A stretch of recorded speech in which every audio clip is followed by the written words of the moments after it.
the world look like if the majority of people in the world were living their purpose? Oh, it'd be such a good time. No, I feel like it would be if everyone was living their purpose or feeling into it. I think it would be a very gentler, slower paced world that was filled with art and connection, and who knows what new technology and solutions we'd have because we were all living our best and highest self with shared tools that help us elevate to that level. It would be a pretty wonderful world. Welcome to the Holomovement, Awaken Your Purpose podcast, where we interview incredible people that are living and breathing their purpose. And you can too. Hi, everybody. My name is Senka Caro, and I'm founder of LightNet, and my passion and purpose is to make the impossible possible. I'm here today with Jill Robinson. She is the writer and journalist for the Holomovement. You may have seen her recently in Cascais. She has been with Emmanuel and Laura for 15 years, and she likes really dark coffee. And she's really pulling all the stories together, both in our co-edited anthology called Holomovement, embracing our collective purpose to unite humanity, and also our brand new magazine, which is called The Holomovement Effect. So we have Jill, especially here all the way from England. Welcome, Jill. Oh, thank you for having me, Zenka. I'm really excited. Yay. So I'm going to ask you the question we always ask. What have you found your purpose to be?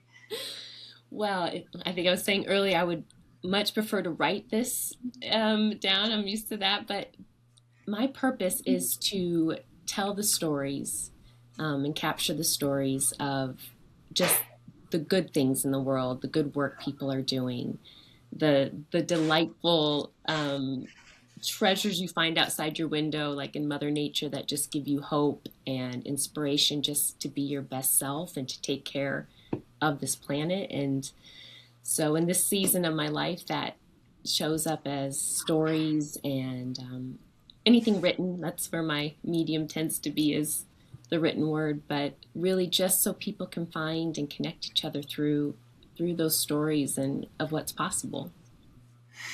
Yeah, that's so important. They say that stories are what stick. It's the only thing people remember. I can put a ton of statistics in front of someone, but it's these stories that resonate around the campfire or in these books or these anthologies that really show us what's possible. Absolutely. And I think it also what draws me to that sort of work, and I think what's necessary in a transformative movement or of any kind, is that feeling that the humanness of, you can get really in our head about, consciousness, and it can be very academic, and you kind of start heading up here in your mind. And I think what's so powerful about stories and artwork and visuals and that sort of, it kind of brings it down into your heart as well. And it feels like, oh yeah, I know that feeling of like, oh, this is getting me excited, or I totally resonate. Let's do something together. And I think it's a really necessary part of any important work that's being done, is that kind of heartfelt connection. Yeah, you bring so much heart into everything, Jill. So, was there a moment in your life ever where you were just like, wow, I love writing. I want to do this. I want to be around books. Like, what happened for you? Do you remember? I do. I have kept journals and diaries since I could first start writing, and they are funny. They're what was bothering me back when I was 6 and 7 is I treasure those those simpler times. My mom was a very good writer, and she was home with 4 kids, and she never went and used it in like a profession. But I remember her really nurturing that in me. And I just remember one day she's like, you don't have to start every story with once upon a time. And like, she'd always read my work, and I just have always loved the act of writing, of putting pen to paper. And I think I'm not as comfortable vocalizing a lot of my thoughts at first. When you get to know me, maybe I'm sure people are like, yeah, you are. But it was always a nice way for me to just wade through a lot of my overthinking brain. So I've been writing since I was 6, 7, and just kept at it. Just loved it. That's so cool. What do you mean that every story doesn't have to begin with once upon a time? I think that must have been the the theme of all my story, like little stories I would write as a kid.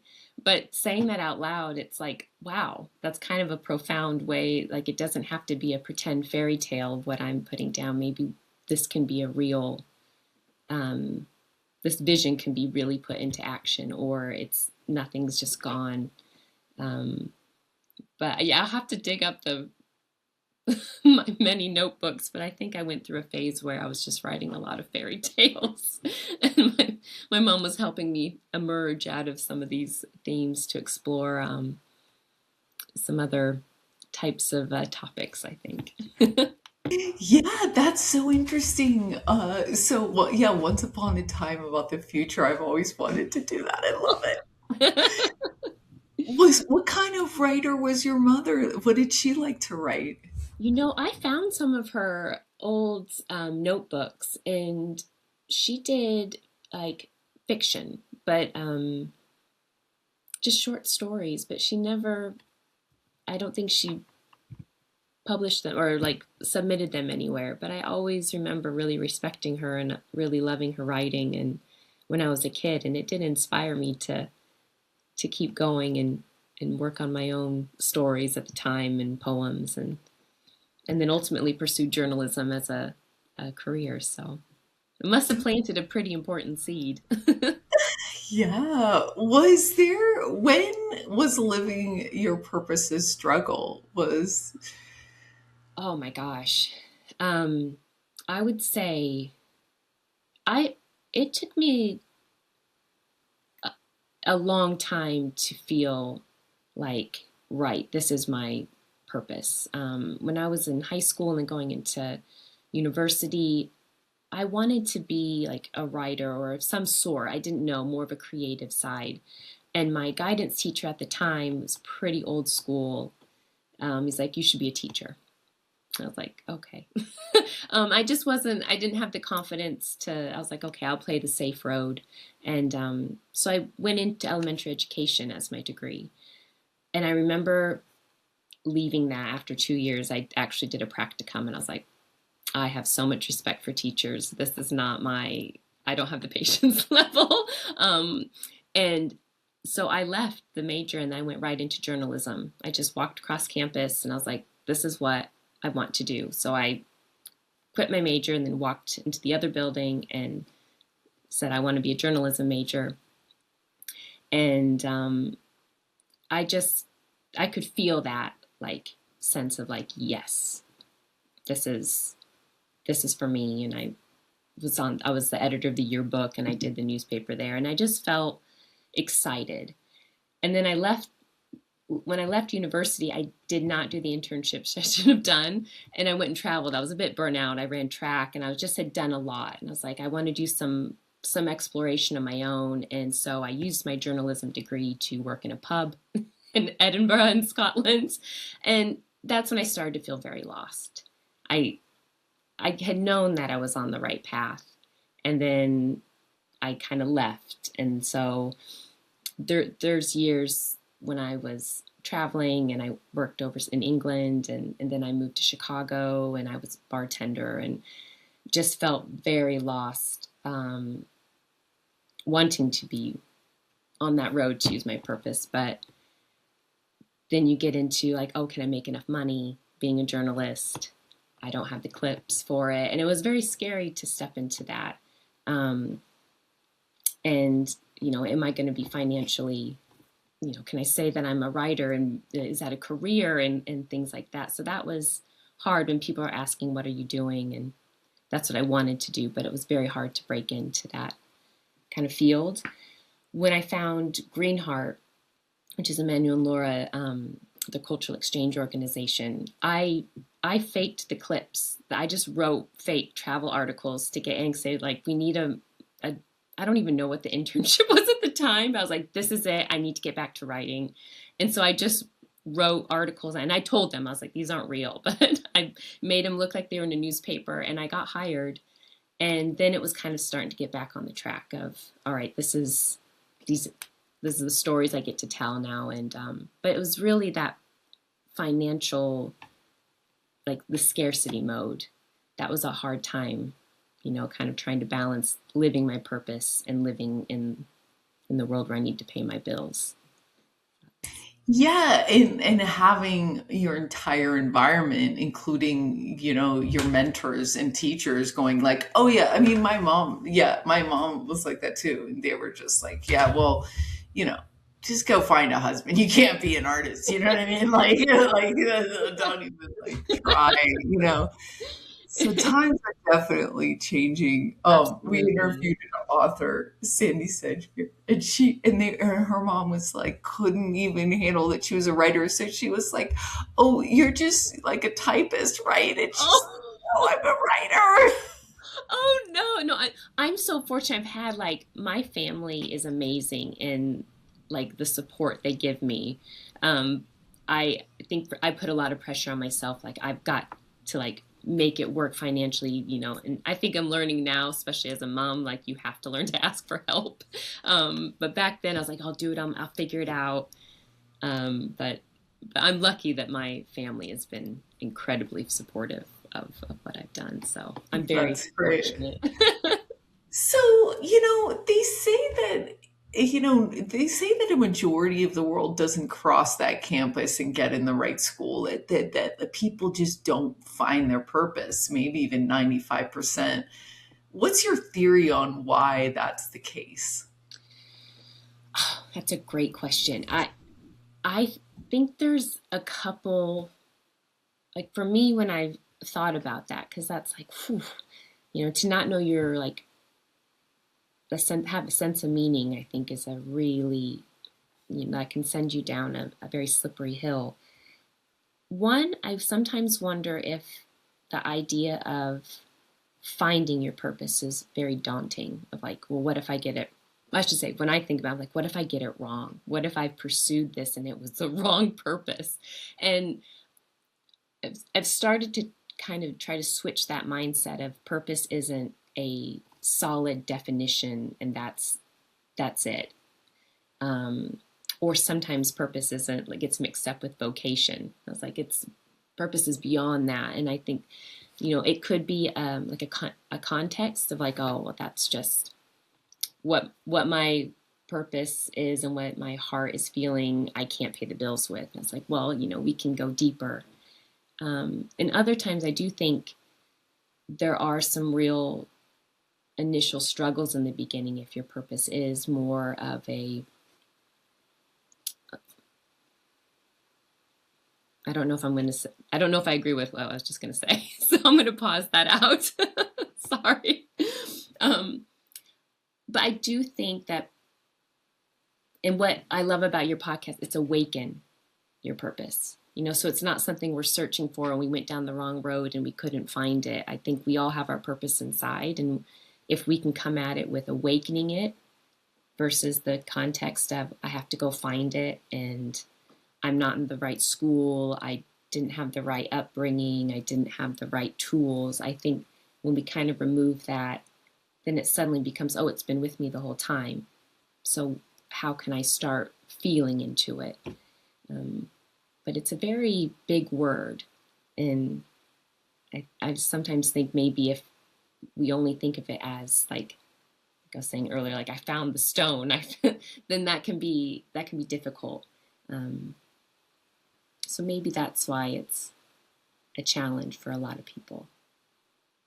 Yeah, I think you're right. And it's so interesting because it can feel daunting. And it also, you're mentioning like, oh, did I get it wrong and everything? And one of the weird things that we've noticed is that people are like, I can't believe I got here, but I did X, Y, Z, and all these other things, but all those other things ended up being necessary for the final thing. So you're right. Absolutely. Life is a way of giving us a winding road, but somehow if we keep that, on our hearts as something we want to find meaning, then it ends up finding us because it just does. And it's so wonderful talking to like people like you, because you have such a joyful, like, let's do it. Where I need people like you in my life, like, let's go for it. Let's see the adventure. Because I'm very like, I don't know, is this a good use of our time? Like, I tend to be more cautious in certain things. So it's always like, and I don't, that's probably a childhood thing I need to explore, of like this idea of this be a good use of my time. Um, but like you said, the whole path was necessary. Even the stuff that was really shitty was like, well, that showed me what I don't want to do, and how I don't want to feel. And so that there's a good barometer that's set, that I think is, that you can't rush it.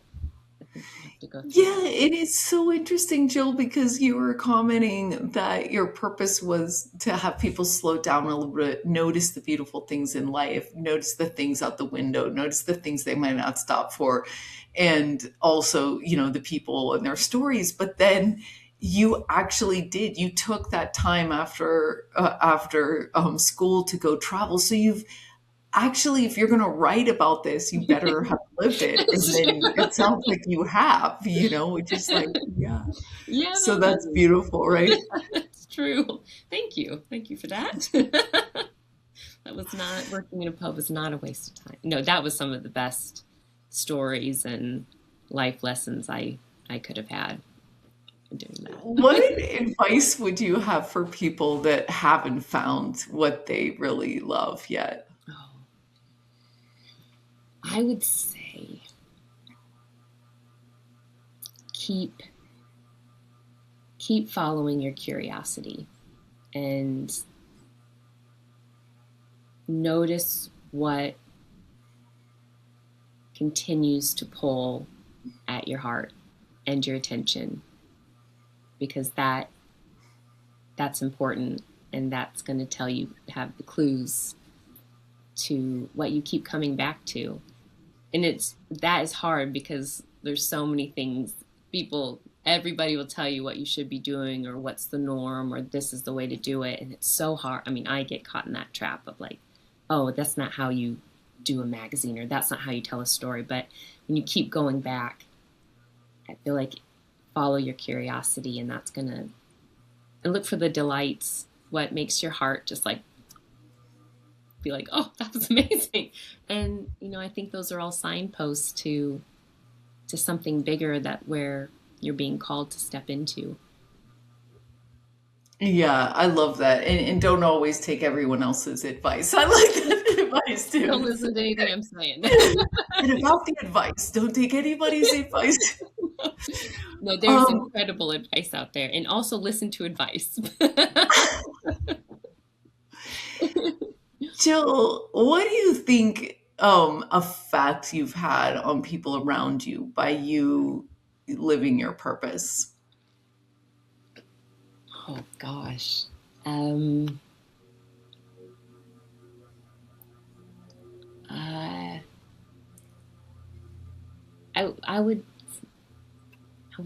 say that I I think, because I want to share stories, I like to listen to stories. I like to listen to what people's life experience has been. I'm curious and interested in that, and I've had people thank me for that, for just letting someone say their story out loud, um, and to share a story or an experience that someone's had with a larger community, and kind of honor some of the what someone's gone through, I think has helped people as well. But I think paying attention and is whether I print a story or not is just the kind and respectful thing to do that we can do for each other, and just show up for each other in the world. So I hope that is what my purpose has positively affected people. Yeah, I've experienced the same thing. We were talking about this last night as like when you're born, your purpose is to be, what did we say? It wasn't listened to, but to be seen and to be heard. Yeah, so it's like doing that act for someone of interviewing them like you do, and that is such a way to honor who they are and to broadcast their life too, which you do for so many people. It is a really essential part of being alive, is to know that each one of us was created to bring a song forward, to bring their life forward. Absolutely. I mean, and every single person, every single person has an incredible stories.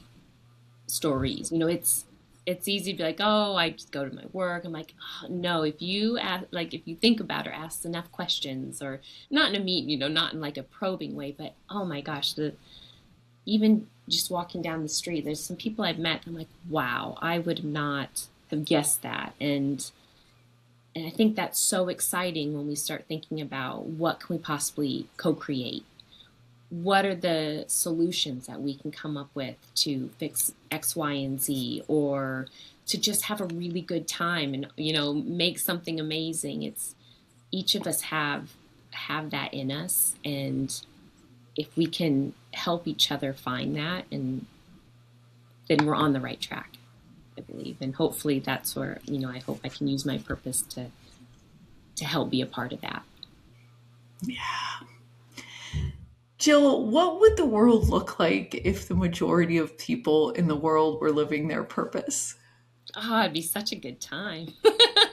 No, I feel like it would be, if everyone was living their purpose or feeling into it, I think it would be a very gentler, slower paced world, that was filled with art and connection, and who knows what new technology and solutions we'd have, because we were all living our best and highest self with, shared tools that help us elevate to that level. It would be a pretty wonderful world. A lot of joy. I love that you're saying that. It's so ironic because as we move into this age of hyper AI, with AI doing a lot of our jobs, we do need a bunch more artists. And so it's interesting because part of the question is like, well, if whatever dream is in your heart you're supposed to live, then you're right. A lot of people want to be artists. Maybe we actually do need a lot of artists because this is the only thing that like AI is not as Well, good at. Right? I I am I mean, I don't hide it. Um, I know technology is important and AI does really concern me, but because I am a writer, and so it's but I feel like the circles that I talk with and the articles I read, I do feel like we'll see a lot more print and things you can hold, and you know and third spaces, galleries, cafes where, people are sharing this, it's very primal to sing, to paint, to tell stories, to gather. And, maybe this is kind of guiding us back to those like spaces of community, as I panic for what's to come about my writing. But yeah, I can swing from excitement to concern pretty quickly. But yeah, more artists, more singers and painters and writers in the world. I'm all for that. Thank you so much, Jill, for uplifting the Holomovement community as you do. And we love and appreciate you having you a part of the core team and part of the leadership. And you are just this. It's funny that you love collecting rocks because we always call you like you're like the rock that holds the whole ship together. So, So thank you. thanks for weaving our stories together in the Oh, most thank you. elegant way. And thank you for all you do to bring out the stories as well. You are a storyteller as well and artist. So thank you. Thank you. Thank you. We love and appreciate you. Thank you, everybody, for listening, and we'll see you next week. Thank you for joining us today. It is our goal to give you the courage to begin to identify your passion and live your purpose for the sake of yourself and for the sake of us all. Over the course of this multi-year collaboration and research project, we have identified patterns and a 7-stage process that many people go through on their way to living their purpose. If you'd like to browse our archive or figure out what stage you're in, head over to holomovement.net/purpose. If you would like to browse our living library of resources, or if you found your purpose and want to contribute what worked for you, head over to lightnet.org/purpose. And as Mark Twain used to say, the most important day of your life is the day you're born and the day you figure out why. You're not alone. We will look forward to helping you on this incredible journey. This has been a collaboration between Holomovement, LightNet, and incredible people like yourself. Special thanks to Good of the Whole. We'll see you next time.